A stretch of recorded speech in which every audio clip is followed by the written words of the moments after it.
Getting rich is exciting. Staying rich is a skill. One moment of luck can make you wealthy. One moment of ego can destroy it. Building wealth requires risk.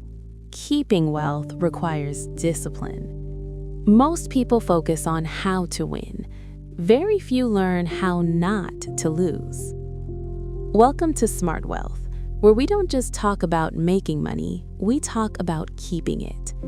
In today's chapter, we explore the powerful difference between getting wealthy and staying wealthy. Let's begin. Getting wealthy versus staying wealthy. Good investing is not necessarily about making good decisions. It's about consistently not screwing up. There are a million ways to get wealthy and plenty of books on how to do so. But there's only one way to stay wealthy. Some combination of frugality and paranoia. And that's a topic we don't discuss enough. Let's begin with a quick story about two investors, neither of whom knew the other, but whose paths crossed in an interesting way almost a century ago. Jesse Livermore was the greatest stock market trader of his day.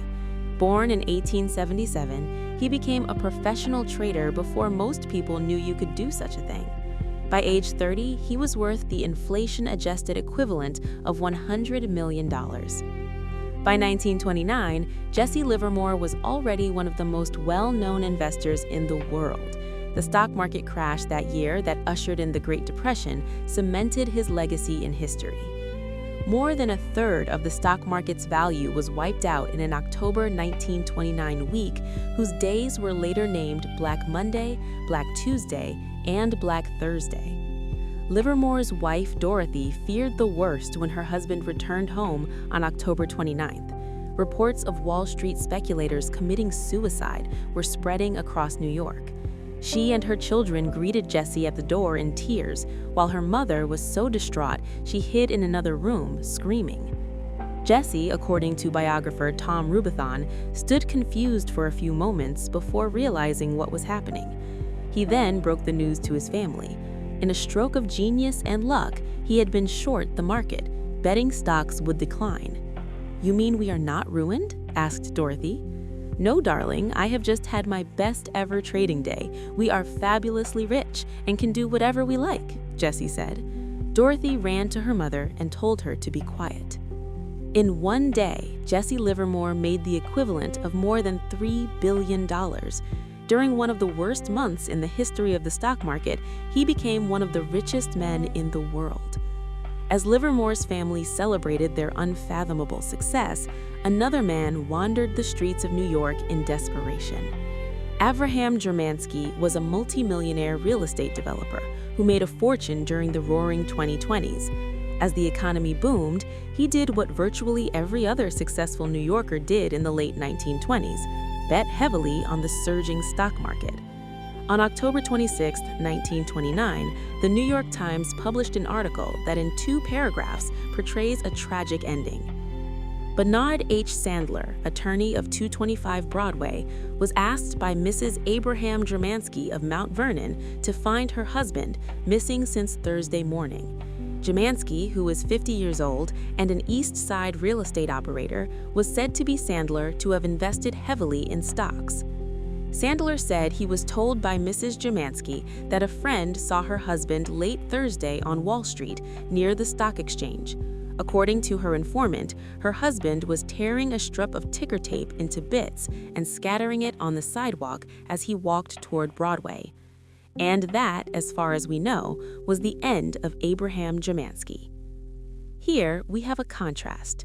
The October 1929 crash made Jesse Livermore one of the richest men in the world. It ruined Abraham Germansky, perhaps taking his life. But fast forward 3 years, and the stories cross paths again.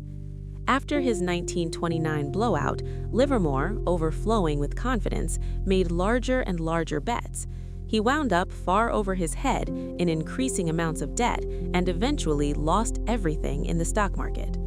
Broke and ashamed, he disappeared for 2 days in 1933. His wife set out to find him. Jesse L. Livermore, the stock market operator of 110 Park Avenue, missing and has not been seen since 3 p.m. yesterday, the New York Times wrote in 1933. He returned, but his path was set. Livermore eventually took his own life. The timing was different, but Jermansky and Livermore shared a character trait. They were both very good at getting wealthy and equally bad at staying wealthy.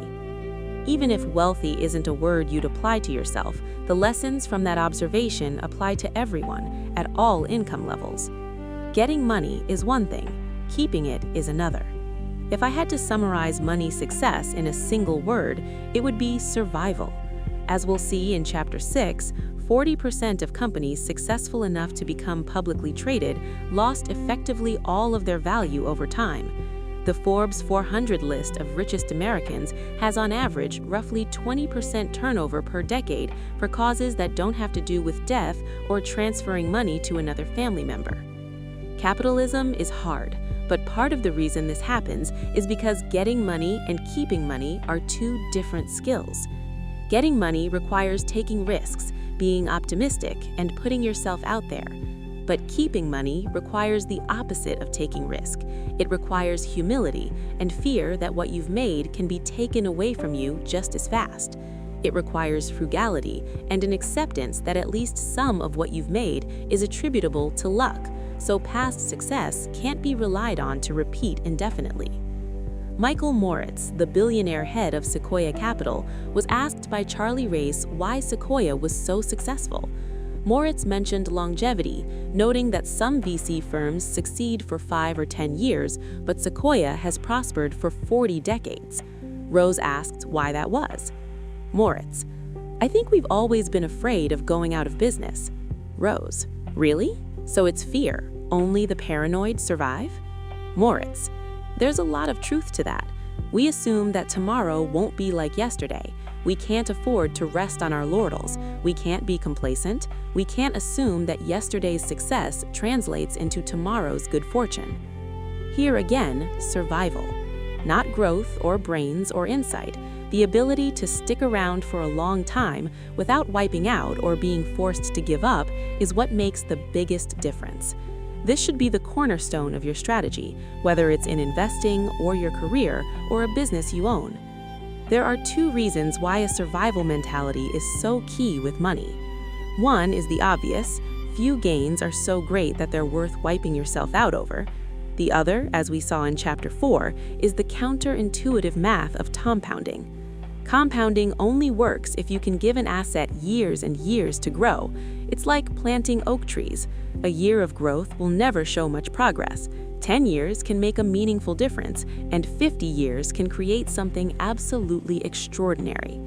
But getting and keeping that extraordinary growth requires surviving all the unpredictable ups and downs that everyone inevitably experiences over time.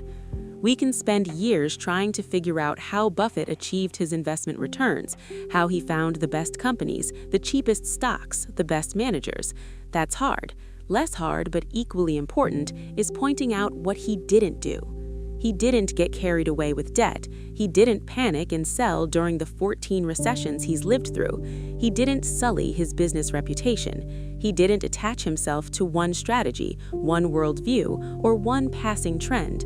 He didn't rely on others' money. Managing investments through a public company meant investors couldn't withdraw their capital. He didn't burn himself out and quit or retire. He survived. Survival gave him longevity, and longevity, investing consistently from age 10 to at least age 89, is what made compounding work wonders. That single point is what matters most when describing his success. To show you what I mean, you have to hear the story of Rick Guerin. You've likely heard of the investing duo of Warren Buffett and Charlie Munger, but 30 years ago, there was a third member of the group, Rick Guerin. Warren, Charlie, and Rick made investments together and interviewed business managers together.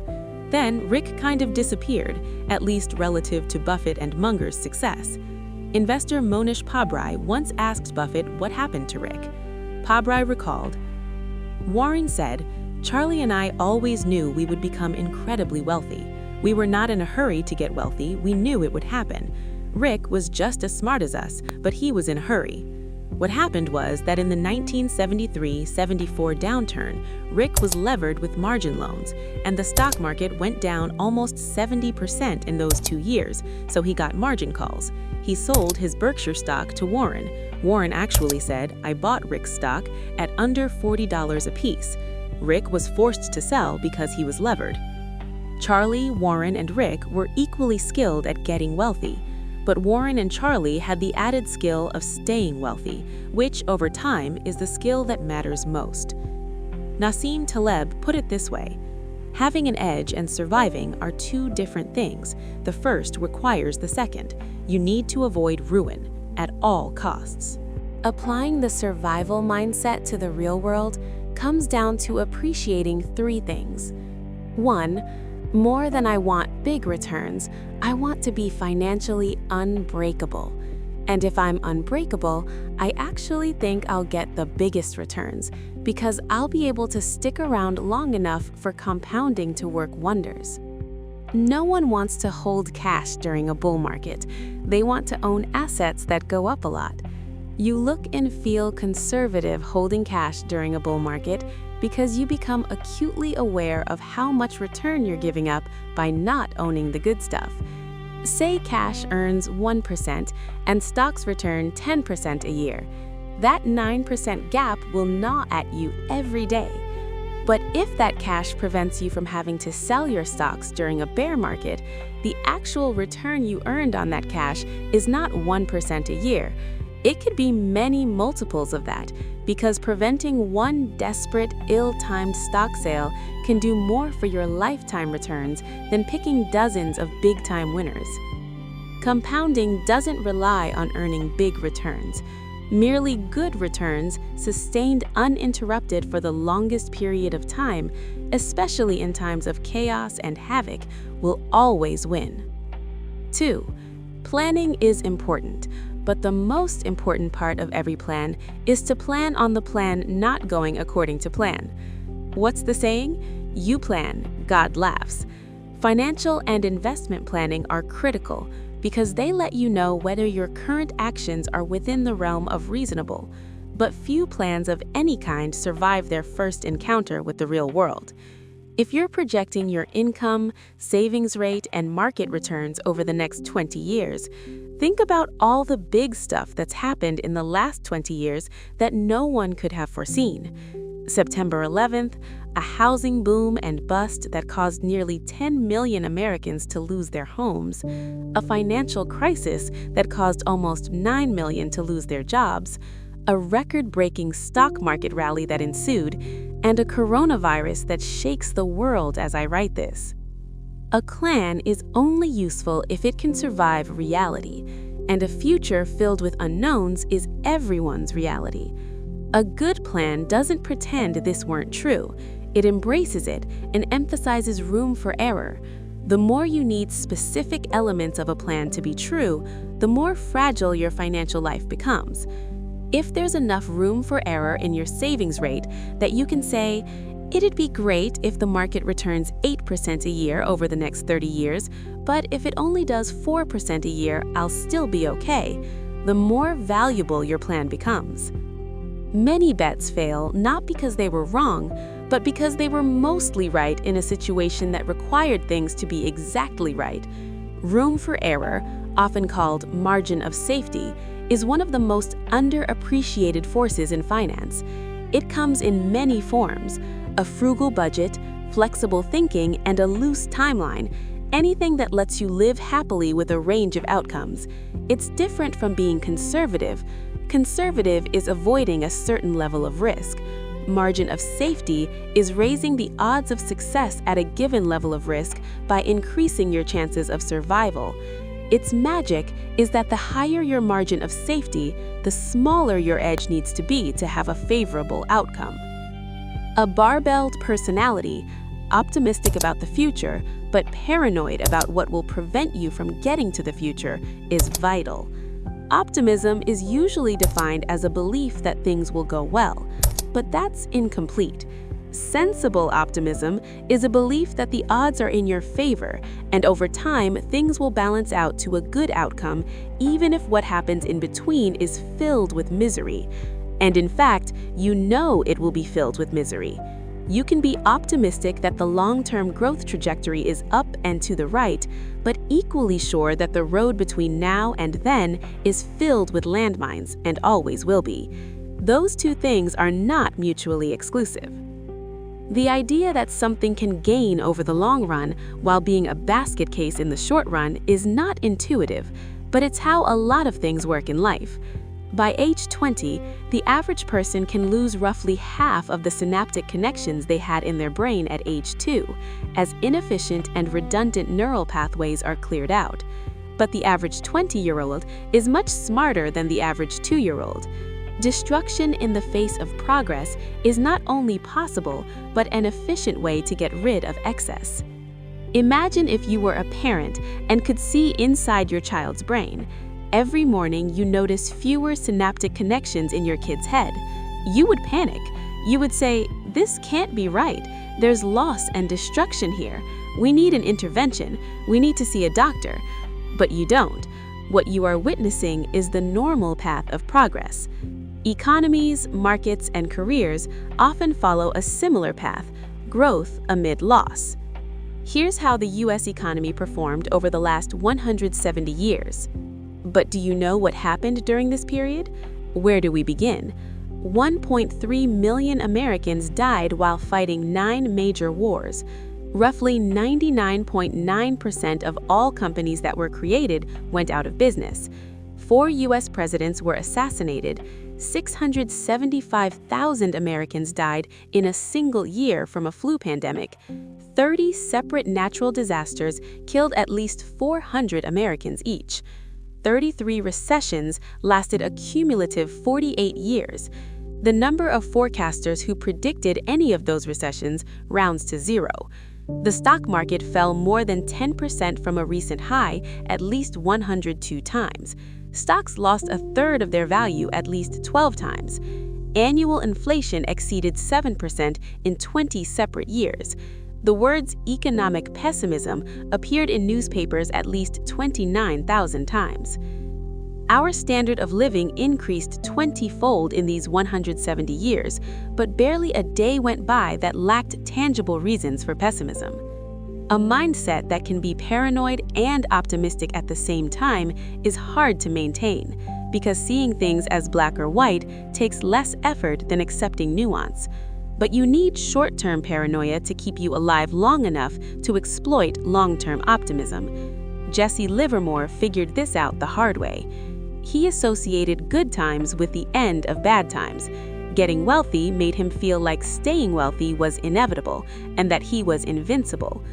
After losing nearly everything, he reflected, "I sometimes think that no price is too high for a speculator to pay to learn that which will keep him from getting the swelled head. A great many smashes by brilliant men can be traced directly to the swelled head." He said, "It's an expensive disease, everywhere to everybody." Next, we'll look at another way growth in the face of adversity can be so hard to wrap your head around. In this chapter, we learn that making money and keeping money are two completely different skills. Getting wealthy often requires bold decisions, risk-taking, and a bit of luck. But staying wealthy requires something quieter: discipline, humility, and the ability to survive uncertainty. Many fortunes are built through ambition. Most fortunes are lost through overconfidence. Wealth is not about how much you make. It is about how long you can keep what you have. Lesson 1. Survival is the foundation of wealth. If you cannot survive volatility, you cannot benefit from long-term growth. Lesson 2. Avoid catastrophic risks. One mistake that wipes you out can erase years of progress. Lesson 3. Humility protects wealth. Accept that markets are unpredictable and that luck always plays a role. Lesson 4. Room for error is essential. Build financial buffers so that unexpected events do not destroy you. Lesson 5. Long-term thinking wins. The real power of wealth comes from staying in the game. In the end, getting rich is impressive, but staying rich is wisdom. This is smart wealth.